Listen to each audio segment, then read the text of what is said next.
Greetings, my name is Brendan Kersey, and in this video we'll be taking a look at the progress that's been made on the first 2 weeks of development for my very own project Clockwork. One of the first things you'll see here is obviously very basic, straightforward. Main menu for the game, start game, quick game, that's it. Without further ado, let's get started. Alright, let's get started.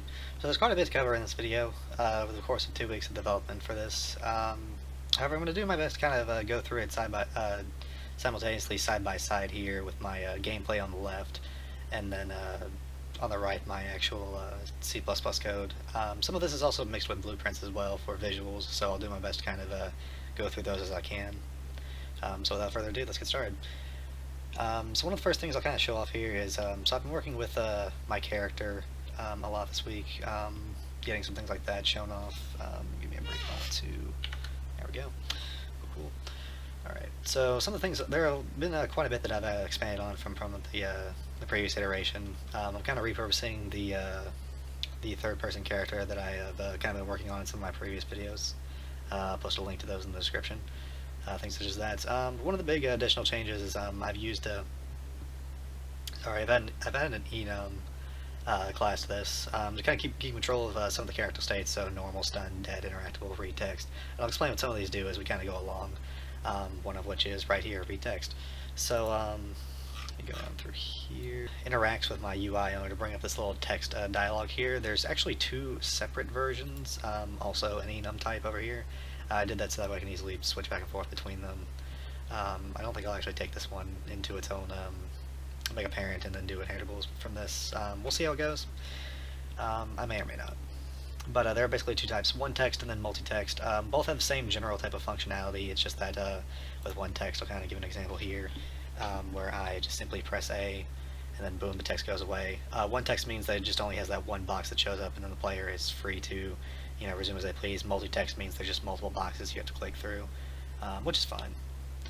So here's like a second thing. Something else to note is that, well, I can't really capture this in video, so I'll just kind of hold it up to the microphone and see if you can hear it.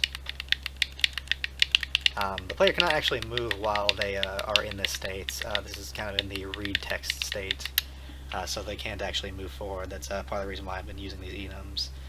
So again, just another one-off. Continue forward. Tap A to jump. Give me a brief moment to scroll over to my jump section. Luckily, that is pretty much in the same ballpark since I've been using my A as my interact button, so yay. Nice, good for me. Alright, let me try to position this. Okay. So here is my segment for jumping itself. I've kind of got 3 separate types of jumps, which you'll see me demonstrate here in a moment. But I'm going to kind of go through the code first. So for here, this is my segment for high jump. This requires the use of 2 buttons instead of 1 in order to perform that action. I kind of base it off velocity as well, so unless they're running at going at full movement speed, they won't be able to long jump. That's another type of jump that we have. So this right here is the long jump segment. It checks to see if the velocity is greater than 400. That's the top velocity speed that I currently have my character set at right now. So we get the X's and then we launch character. That's predominantly what I use for a lot of my jumps. It's just that with this I actually use both X and Y. I actually make a full use of all 3 axes really. Allows me to long jump in multiple different directions, which I'll kind of show off here towards as we further on play it throughout here. To see velocity. If it's not velocity and we still have that button pressed, then we just simply do a high jump, which I'll show you in a minute. This is a simple if loop that I use for both my single and my double.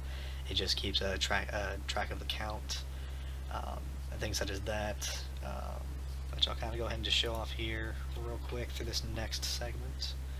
So, single jump. Woo. Alright, tap A twice and double jump, giving instructions. My goal with this level is mostly just to kind of block out and see how my mechanics work, but I will eventually turn this into the tutorial level for the game, so it's part of the reason why I'm going to keep some of this as it is. So, tap LB while running to long jump. I'm going to give you an example here. Woo! Alright, cool. So something that I've also kind of been experimenting with is I want to kind of keep this extended tap jump, or I guess that's really how you would phrase it. Basically, I want to keep like this this type of double jump that I have right now to kind of give the player more freedom in Tapping. Oh, well, I didn't make it. Well, I guess that's another nice, neat little case of something that I want to go ahead and show off here, which is my death box. Unfortunately, it turned around a little bit, but I can go ahead and kind of show off what that essentially does. So give me a brief moment. Cool. And I assure you that turnaround is not a bug. I just forgot to actually set things properly. But that's fine. You know, things like that happen. Let's go to my death bounds. Here we go. Here we go. So what this essentially does is, upon collision, what it will do is it will just simply return the player back to their set location, to a specific set location, rotation, and the rotation for the player controller as well. Part of the reason why I got turned around there was because it's based off of my checkpoint, which you cannot also see because, again, I've just been using mostly colliders, just basic colliders. That's really the only component on these actors in level. But that's fine. You know, I can just throw a mesh in there. That's not too big a deal. I'll kind of go ahead and show that off real quick. So these checkpoints here. So what I essentially do is whenever I come across one of these checkpoints, I actually write the location and rotation of the checkpoint itself to the game instance, and so that way whenever they hit the death bounds, sorry, I'm a little nauseous today. So whenever they hit the death bounds, what will actually happen is they will simply be set at the location and rotation that the checkpoint itself was actually at. So let me go ahead and continue this. Go ahead and force LB. Woo. Alrighty. So this is a nice example of kind of the multi-text type that I was referring to earlier. As you'll see here, so I have one box, red object in front of you is a distortion fragments. I'll explain those here in a sec. These fragments are valuable as they provide you with energy and act as currency for ability upgrades. Those have not been put in yet, but that's something I'm looking forward to doing in the future. The blue object on the is an extra life. That's that little, kind of hard to see right now, but I'll get a little bit closer here in a sec. That's an extra life. Try collecting as many fragments as you can. So I'll kind of take this as a brief second to here in a moment once I collect these to kind of explain my player UI. So here, whenever you collect something, what will happen is its respective counter will simply come on screen for a brief second, then pop back out. That's a nice little bit of feedback that will be accompanied along with the sounds once I put those in. So here, I can get a little closer, is my just a simple skeletal mesh that I'm using here for the time being to represent an extra life, so I'll grab that. Now I have one additional life, so we'll go ahead and bring this out to kind of explain things real quick. So to run through this, this is my basic mock-up for my UI right now for the player. The top left has my main objective that I'll always keep present to the player. That way they have an idea of what they should be doing. The middle is actually the count of distortion fragments in the level itself. Right now I just have an arbitrary 167 because I just want to fill it with fragments. The top right is time ability shards. I'll kind of get into that a little bit later. They're not currently present in this level right now, but they'll be important later on. Sort of the bottom right, you'll see that I have the two above. You'll see like this little cat drawing that's representative of my life counter. I'll replace that with kind of a picture of the player character in due time. Bottom right, that green little circle, that is actually my health bar. Give me a second to have the edits pull up a mock-up of my, here it is. So based on this mock-up, you can see that what I want to do with my player health is I want it to actually represent kind of like a circular stopwatch-like clock. And as you take damage, it'll look as if time is progressing to the point where eventually, once it hits a full rotation around back to 12, you will essentially die and time will run out. These two white circles here, these will actually be representative of the time abilities here. Kind of show these in mock-up as well. These will be simply parts in which the player will be able to see what time abilities their character has currently selected. Those will be swappable in UI, things such as that. So yeah, that pretty much covers the UI. Last thing is, you know, it's toggleable, this animation right here, just in case. This is a collectible type platformer, so you know, when things like that happen, we can, you know, the player can see what progress I'm making and, you know, what's left to collect and level. So kind of, oh, I jumped the gun there. Well then, so kind of give a little bit more. So kind of move forward. I'm going to go ahead and go through the real basic moving platform. So I'll kind of show that here. So again, because I love enums, for standard moving platforms, I just made them pretty straightforward and basic. These are just going to be basic one direction platforms. They're going to move back and forth in that one direction. They have an approximate range, so in order to make sure they don't go flying all over the place. I may make a second one that actually moves along like a curved or designated path, but that'll be a work in the future. But it's pretty straightforward. Use enum to distinguish which direction they go in, and things such as that. So they go down here, just on tick, I have them move a set amount right here. I do the negative ones here. My if-else statements basically just change direction, honestly. They just dictate when it's time to change direction, and then obviously each of these will set actor location. That's how I kind of get them to lerp and move. I have one for X, Y, and Z. That's pretty much all there is to this one. Something you may notice, you may or may not notice, is I like to generally take my C++ classes and kind of blueprint them. Just to kind of, just common practice, that's what I kind of do often with my C++ type actors. That's fine. So, without further ado, let's continue this. So, but yeah. But no, so far I've had a lot of fun doing this. You'll see some kind of some neat little tricks here, or I'll show one off here in a second. So I put up some basic distortion fragments around here, kind of give the player the ability to experiment and see different ways of actually getting across to these different places. Neat part about these moving platforms is that because I can dictate directions by a variable, I can choose whether it goes on the positive or negative axis to start once it first starts moving. So the neat thing about that is that it gives the illusion that these platforms are actually starting at different times. It helps to make sure they don't look like they're moving in unison, which is great for immersion in the game. So so something you may notice right here is those previous fragments were red, but now these ones themselves are blue. In these fragments, one of the things that I've done here with this, give me a brief moment to do that. Alright, cool.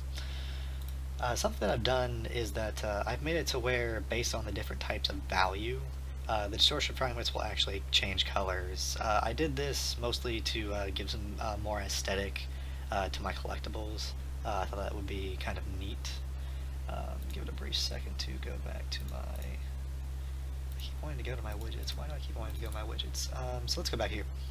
So something else I've done is I've used another example of a struct for color scheme, in which I give it a linear color and a fragment value in order to dictate that. Something I use in order to dictate that, and this is kind of where I get my blend of blueprints in C++, is that you'll see over in here, once I pull it back up, is that I have a lot of my logic here actually stored within my C++ and things such as that, but I will use blueprints in order to handle any of my visuals. Sorry there, folks, it's kind of a little tough to get some of these things, but I'll give you kind of an example here. So I break down my color table, I get the scheme for the actual color itself, and then based off of the value. And so what I'll do is I'll set each instance, I'll create a dynamic material instance for each of the three sort of cone shapes for the fragments, and then I'll set them on begin play. So that kind of helps me just kind of automatically make different colors for these fragments. So I thought that was kind of nice. Right here is one of my first interactables that I made, in which you walk up to it. Notice that I press A here, and I obviously didn't jump. It's kind of one of the effects of comboing both my jump and my A button to both jump and interaction. So right here I'll kind of show off my first iteration of working bounce pads. So right here I keep the collider here, just for the sake of keeping things simple. I want to make a nice bounce pad segment, as I often like bounce pads in games, and they're very simplistic platforming tools, which makes things great. Kind of show off the code here. You may notice that my character kind of punches here briefly. I work on controls for both PC and controller, so shift is my punch button. It's a nice little feature. Let me go to working bounce pad H. Alright here. So once again, you know me, big fan of enums. So I have two types of actual bounce pads in which, in order to tell the difference, I've essentially coated them with different materials. A lot of stuff that I'm going for right now is just is mostly structure and functionality. Once that's in place, I'll go back and start making models and adding different materials and kind of pretty up the game as it goes along. Things such as that. So I have two types, single bounce and build up. Single bounce is what you saw me do a second ago, in which I will actually just have a singular set height in which I will bounce, and then I will just continue from there. This is my second type of pad in which you can actually build the amount of bounce height that you have. So the good thing that I kept about this is that I wanted to kind of carry my momentum from pad to pad. I didn't want to have to, once you hit a new pad, kind of start over the momentum again. One thing to kind of note about that is, as you'll see here, I'll kind of go ahead and build it back up, get back to my max bounce height. So the thing about that is that for right now, I've chosen to simply not have that carry from pad to pad whenever it lowers like that. So say if I bounce off from the max height of another pad and then just go back down to a lower pad, I won't carry that momentum in order to bounce me even higher. That's what I've decided to go with for now. I may change that in the future, but for right now, it's just kind of how it's going to be. So to continue here, nice little bounce segment, because, you know, once again, love bouncing pad segments. So across here, I kind of want to give the player kind of a feel for kind of bouncing within mid-air and things such as that, because they'll kind of need to have an idea of that. Kind of get the control for it, or the feel for it, I should say, due to the segment that's going to come up here in a brief moment. As you can see here, these green ones are worth about 10 total in value. So there's that. Let's go ahead and continue this.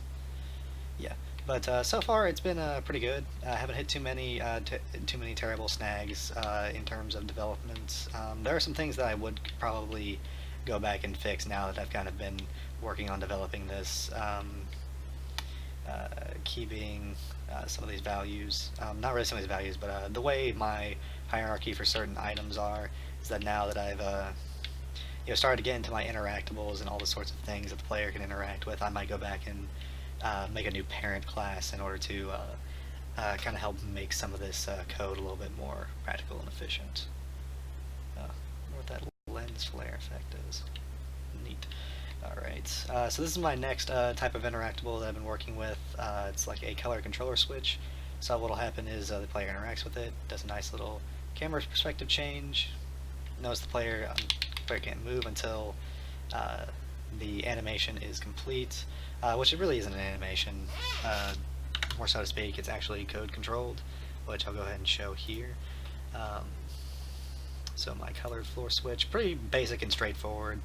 I have a manager for this. That's how I'm able to have multiple of these switches per different manager. In this case, I only really used one, but I can have multiple. It's not too hard to actually set it. So basically, once the player collides, it'll increment on that switch manager, and then if I go over to where